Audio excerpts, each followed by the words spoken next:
A comunicação hoje não cabe mais na área de comunicação. Não dá mais para dizer que o diretor de comunicação, a equipe de comunicação é responsável pela qualidade da comunicação na empresa. Isso não existe mais. A comunicação hoje é responsabilidade de todos, de cada um. Então hoje eu acho que a área de comunicação, sou uma ativista disso, é que a gente como comunicador precisa se preparar para formar pessoas, para ajudar as pessoas a entenderem o papel da comunicação na vida delas e dar a elas elementos, consciência, estudo, formação para que elas possam desenvolver essa capacidade tão essencial.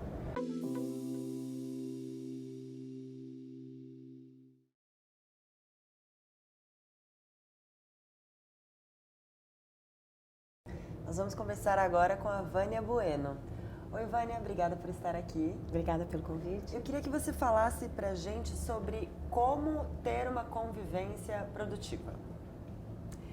Na verdade, convivência é um tema humano, né? Nós somos seres gregários, a gente vive em comunidade. O ser humano se desenvolveu a partir dessa possibilidade de troca, de conhecimento, de experiências comuns, da colaboração. A gente só se destacou dentre as demais espécies por conta dessa habilidade de fazermos juntos. A convivência, na verdade, não é uma escolha para o ser humano, é uma condição. Agora, uma convivência produtiva, não. Convivência produtiva é uma coisa que a gente pode escolher. As convivências podem ser muito tóxicas, podem ser muito nocivas e, ao mesmo tempo, pode ser fonte de muita criação e bem-estar. Eu acho que a gente está num momento em que pensar sobre como conviver de forma mais produtiva é muito importante. Isso se faz pela qualidade das relações. A convivência produtiva tem a ver com o fato de eu poder me desenvolver como pessoa e permitir que os outros se desenvolvam também. E isso acontece no fluxo das relações mesmo. O meu foco em convivência produtiva, que envolve diversos aspectos, o meu interesse é no aspecto da comunicação. Então, o que eu considero essencial para uma convivência produtiva, uma convivência melhor, é a qualidade da comunicação. Como nós nos comunicamos. E comunicação não apenas como quando eu quero falar, quando, por exemplo, aqui eu estou me comunicando, eu sei que eu tenho uma intenção para isso. Eu tenho um estudo baseado na teoria da nova comunicação que define comunicação como comportamento. Então, tudo comunica. A gente não tem opção de não se comunicar da mesma forma como a gente não tem opção de não se comportar. Então, tudo comunica. A forma como eu me visto, a forma como eu gesticulo, a forma como eu me expresso, e as pessoas confundiram comunicação com a comunicação utilitária. Então, meu objetivo é trazer um pouco mais de consciência para esse universo muito mais amplo, muito mais complexo da comunicação, que está no nosso dia a dia, nas nossas interações e que seguramente define a qualidade da nossa convivência. E como ter uma comunicação com mais qualidade, então? Interessante a tua pergunta, porque a gente nunca teve tantos meios de comunicação como a gente tem hoje, né? A gente tem o smartphone, a TV, são meios infinitos de comunicação. Mas as pesquisas mostram que existe uma deficiência enorme. No mundo corporativo, por exemplo, 10 entre 10 empresas têm problemas de comunicação hoje. E a pergunta que eu tenho me feito e feito nas interações que eu tenho, nas empresas, nas escolas onde eu ensino, por que então? Se a gente nunca teve a possibilidade de se comunicar tão bem, por que existe esse gap, essa deficiência da comunicação? Que existe uma disfunção hoje, ou uma má compreensão. De fato, as últimas décadas investiram em nos fazer compreender que comunicação tem a ver com marketing, tem a ver com utilidade. Quer dizer, eu comunico para vender algo, né, para conquistar algo, e sempre muito associado, infelizmente, a uma certa manipulação das pessoas. E as pessoas deixaram de pensar que comunicação é uma coisa que flui o tempo todo. Se a gente entender que comunicação é comportamento, de fato não há como a gente não se comunicar. E nós não demos a atenção que deveríamos ter dado para preparar as pessoas para esse universo comunicativo. Então, por exemplo, eu sou uma comunicadora, eu trabalho com comunicação há 30 anos. Eu sou jornalista, fiz uma pós-graduação em comunicação, em planejamento estratégico de comunicação e tinha uma agência de comunicação corporativa durante 20 anos. E meu trabalho ia muito bem. A agência crescia e, no entanto, 12 anos atrás eu tive uma sensação de que algo não estava funcionando. E eu fui procurar isso nos meus retiros, nas minhas reflexões e acabei fazendo um mestrado em desenvolvimento organizacional e descobri que o que eu queria era trabalhar comunicação para o desenvolvimento humano e não mais comunicação apenas para vender produtos e serviços.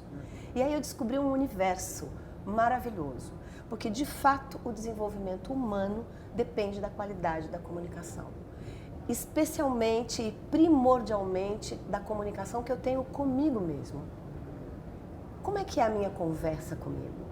Eu me pergunto como é que eu estou, o que eu sinto, por que eu vou fazer determinada coisa ou não, qual é a minha intenção em relação às pessoas.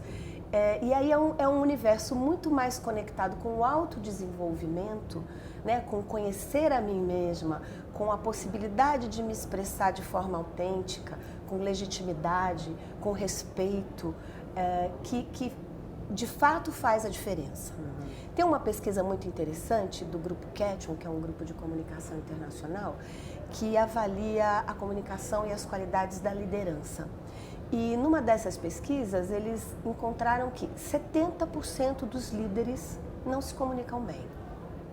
70% é um número enorme. Mas entre eles ou com os funcionários? Com os funcionários, com os clientes, com os stakeholders. Porque essa é uma mudança importante. Até os anos 90, quando a gente não tinha a internet, né, que é um período a partir dos anos 90 que a gente chama de pós-modernidade, até os anos 90 a comunicação ela era uma macronarrativa. O que é uma macronarrativa? É o discurso oficial. É o discurso da empresa falando sobre ela mesma, é o folheto, é o site, esse trabalho que o comunicador profissional faz, a macronarrativa. Desde os anos 90 surgiu a micronarrativa. Na verdade, deixa eu ser mais clara, a micronarrativa já existia antes e era chamada de rádio peão. Né? Que é essa conversa que as pessoas têm no corredor, que elas conversam entre elas e que fugia do controle dessa macronarrativa. E pelos meus clientes na época era sempre um grande risco. O que acontece? A macronarrativa, que era esse poder centralizador que produzia a comunicação, editava esse conteúdo e distribuía, portanto tinha o controle da informação na sociedade, mudou de mão. Esse poder não está mais centralizado. Hoje, qualquer um de nós produz informação, edita informação e distribui informação. Então, o que era antes a rádio peão, uma coisa periférica, menor, mas importante, virou hoje rede peão. Todo mundo fala o tempo todo. Então, o poder da comunicação mudou de mão. Então, a gente já não tem mais o controle que tinha antes sobre o que eu quero que você entenda ou não, como eu quero que você me perceba ou não. Isso está muito mais diluído. O problema e a diferença, e aí onde eu trabalho hoje, que para mim mais do que um trabalho é uma causa, é que nós não fomos preparados para isso. A gente ganhou um poder de influenciar, de impactar a sociedade que a gente não tinha e que agora a gente tem. Mas é importante lembrar que quando a gente ganha poder, a gente recebe junto responsabilidade. Então hoje a gente está provocando impacto e recebendo impacto sem consciência desse processo. E isso é muito importante hoje, muito importante. Então essa centralização muda a dinâmica. Eu como comunicadora não fui preparada para isso. Agora, eu sou comunicadora, mas todos nós somos comunicantes. Então hoje a minha causa é como preparar as pessoas para usarem esse poder de forma responsável, produtiva e eficiente.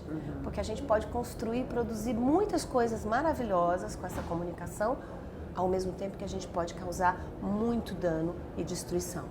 A gente precisa dos líderes em certa medida para apontar as direções. E o gap de 70% desses líderes cria um problema na cadeia toda. Impacta funcionário, a imagem da organização dentro e fora dela, impacta a preferência do consumidor. Então hoje é um tema muito importante. Agora, só para complementar, o que me chamou a atenção nessa pesquisa dos gaps dos líderes é que a competência essencial que foi apontada na pesquisa, qual seria a competência essencial do líder? O primeiro item é liderar pelo exemplo. E o último item da pesquisa era a retórica inspiradora. As pessoas não querem mais um discurso, as pessoas querem atitude, as pessoas querem ação. E não mais as mensagens que a gente costumava trabalhar, né? Eu lembro que na minha época era mensagem-chave. A gente tinha que procurar a mensagem-chave. Hoje, o que se pede são atitudes, né? Você precisa ser coerente para poder se comunicar bem. E entrando um pouco nessa seara, então, de comunicação e comportamento, como que é possível também levar isso para equipes, né? Lembrando que as equipes que têm uma performance maior não são necessariamente aquelas formadas pelas melhores pessoas de uma empresa. Elas têm algumas características muito específicas, né? Como segurança, por exemplo, né? Segurança de falar o que pensa. De que forma que a comunicação está ligada dentro de equipes de alta performance nas empresas? É interessante isso porque, veja, as empresas normalmente contratam papéis. Né? Tem lá um job description, o que eu quero que essa pessoa faça. E aí eu vou procurar no currículo dela competências que possam cobrir um pouco esse desejo, né? Fazer esse match entre o meu job description e a pessoa. Então, o que acontece? Normalmente as empresas contratam os papéis e logo depois demitem ou promovem as pessoas. Então, o que eu acho que tem a ver com o que você está trazendo é que as pessoas são muito maiores e muito mais complexas do que os papéis que elas representam. E muitas vezes a ideia de uma equipe de alta performance é a ideia de como é que esses papéis podem ter o melhor desempenho. Mas o papel não vem sem a pessoa. Por isso que é difícil dizer, vou ter uma equipe perfeita. Porque quando a gente traz o papel, a gente traz a pessoa. E isso é o aspecto humano. E o humano não é perfeito. Então, quando você fala em segurança, em confiança, por exemplo, que hoje é talvez a competência ou a virtude mais importante entre as equipes, a confiança existe entre pessoas. Eu preciso conhecer você, eu preciso saber que valores você tem. Eu preciso saber no que você acredita para eu poder confiar em você. Se eu não conheço você, eu não confio. E se eu não confio em você, eu não entrego. Eu não entrego o meu melhor. Um tema hoje muito importante que é a inovação, por exemplo, é impossível de acontecer num ambiente sem confiança. Ou muito mais difícil de acontecer. Porque o que é inovação se não eu depositar o que sei, os meus saberes, as coisas que eu acumulei na vida, eu coloco aqui, você vem e deposita os seus, aí a gente mistura isso tudo, olha, e quando a gente olha, a gente descobre coisas que eu não sabia e que você também não sabia. Isso é inovação. Então, essa separação, esse padrão, esse modelo mental de gestão de pessoas, que foi muito focado no controle, não permite que as pessoas sejam quem elas são. E se eu não posso ser quem eu sou, você não pode confiar em mim. Né? Tem um filósofo que eu gosto muito, que chama Martin Buber. Ele escreveu um livro pequenininho, lá nos anos 30, 1930, que chamava Eu, Tu. Que parte do princípio que as relações entre as pessoas, elas podem ser eu, tu, isso quer dizer eu, um ser inteiro com a minha história, minhas experiências, e você, quando eu olho para você como um ser inteiro, também com toda a sua bagagem.